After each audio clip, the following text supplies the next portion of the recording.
नमस्कार दोस्तों, आत्मज्ञान चैनल में आपका स्वागत है। हमारे सनातन धर्म में ऐसे ऐसे ऋषि मुनि हुए जिन्होंने अपने तप से अनेकों सिद्धियां प्राप्त की, जिससे उन्होंने असंभव कार्य को भी संभव बना दिया।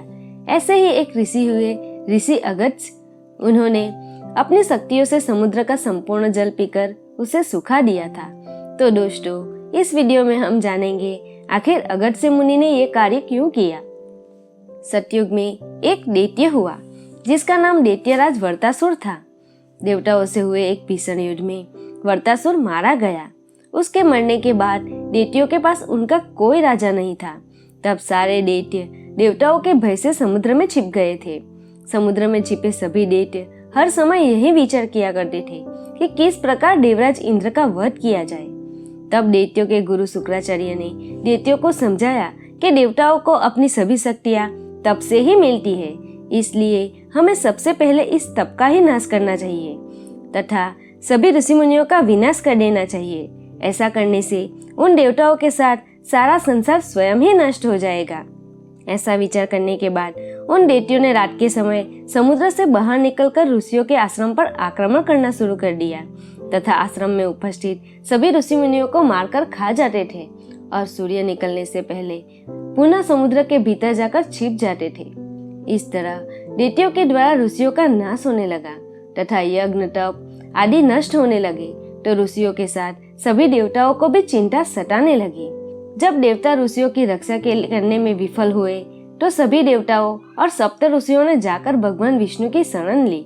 देवताओं ने भगवान विष्णु को बताया कि किस प्रकार दैत्य रात्रि के समय समुद्र से बाहर निकलकर सभी ब्राह्मणों तथा ऋषि मुनियों का वध कर रहे हैं तथा दिन के समय समुद्र में जाकर छिप जाते हैं।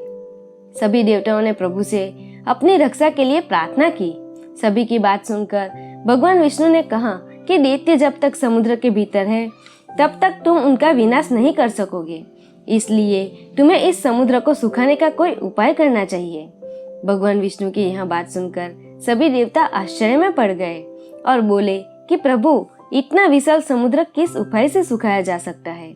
तब भगवान विष्णु ने देवताओं से कहा कि इस समुद्र को सुखाने में अगस्त्य मुनि के अलावा और कोई समर्थ नहीं है, इसलिए आप सभी इस कार्य के लिए अगस्त्य मुनि से प्रार्थना करें कि वे अपने तप की शक्ति से समुद्र को सुखा दे।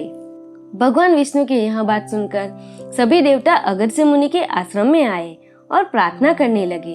अगस्त्य मुनि ने उनसे पूछा कि किस कार्यवश आप सभी मेरे आश्रम में पधारे हैं। तब सभी ने अगस्त्य मुनि को सारी स्थिति कह सुनाई और प्रार्थना की कि प्रभु, आप समग्र मनुष्य जाति की रक्षा के लिए समुद्र का संपूर्ण जल को पीकर उसे सुखा दे, जिनसे हम उसमें छुपे सभी दैत्य का नाश कर सके। देवताओं की प्रार्थना से प्रसन्न होकर अगस्त्य मुनि सभी के साथ समुद्र तट पर आ गए। देखते ही देखते सारे समुद्र का जल पी गए।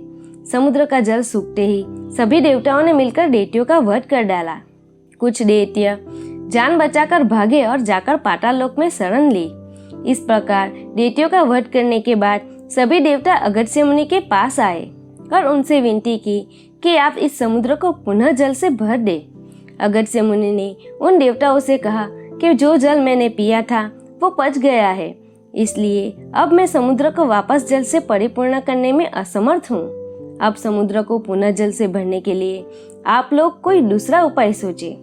अगस्त्य मुनि की यह बात सुनकर देवताओं को बड़ा आश्चर्य हुआ और फिर वह सभी ब्रह्मा जी के पास गए और उनसे समुद्र को पुनः जल से भरने की प्रार्थना की। तब ब्रह्मा जी ने कहा कि जब राजा भगीरथ गंगा जी को पृथ्वी पर उतारेंगे तब ये समुद्र पुनः जल से भर पाएगा।